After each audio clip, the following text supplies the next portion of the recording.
आलोक गिरी और सुधा कुमारी की प्रेम कथा बिहार के मधुबनी जिले के पास एक गांव है, माधेपुर। वहीं रहते थे आलोक गिरी, एक होशियार, खुशमिजाज और मददगार युवक। खेतों में काम करने से लेकर गांव के छोटे बच्चों को पढ़ाने तक आलोक हर किसी की नजर में अच्छे इंसान माने जाते थे। दूसरी तरफ पास के गांव पगलापुर में रहती थी सुधा कुमारी। सुधा गांव की सबसे पढ़ी लिखी और संस्कारी लड़की थी। वह अपने परिवार की लाडली थी और उसकी मीठी बोली सबको भा जाती थी। पहली मुलाकात एक दिन माधेपुर और पगलापुर के बीच लगे हाट, साप्ताहिक बाजार में आलोक और सुधा की पहली मुलाकात हुई। सुधा अपनी मां के साथ आई थी और आलोक अपने गांव के दोस्त के साथ। सब्जी चुनते चुनते आलोक की नजर सुधा पर पड़ी। सुधा की मासूम मुस्कान ने उसे जैसे बांध लिया। उस दिन के बाद आलोक हाट में सिर्फ खरीदारी के बहाने आता और सुधा भी मन ही मन उसे देख मुस्कुरा देती। धीरे धीरे दोनों के बीच बातें शुरू हुईं। दोस्ती से प्यार तक आलोक कविता लिखता था। एक दिन उसने सुधा को अपनी लिखी एक छोटी सी पंक्ति सुनाई।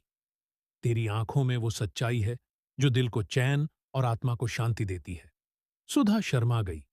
अब दोनों चोरी छुपे पेड़ के नीचे मिलते, कभी खेतों के किनारे बातें करते। ये दोस्ती अब गहरी मोहब्बत में बदल चुकी थी। मुश्किलें, लेकिन गांव की सोच हमेशा आसान नहीं होती। जब दोनों परिवारों को उनके रिश्ते की खबर लगी तो शुरू में विरोध हुआ। आलोक के परिवार को डर था कि पगलापुर वाले रिश्तेदारी स्वीकार नहीं करेंगे। सुधा के घर वाले सोचते थे कि बेटी को पास ही ब्याह देंगे तो लोग क्या कहेंगे। हिम्मत और विश्वास, आलोक और सुधा ने हार नहीं मानी। दोनों ने अपने माता पिता को समझाया कि उनका रिश्ता सिर्फ दो दिलों का नहीं, बल्कि दो गांवों को जोड़ने वाला बंधन है। धीरे धीरे परिवारों का दिल पिघल गया। गांव के बुजुर्गों ने भी कहा, अगर लड़का लड़की एक दूसरे को समझते हैं, इज्जत करते हैं, तो हमें उनके फैसले का सम्मान करना चाहिए।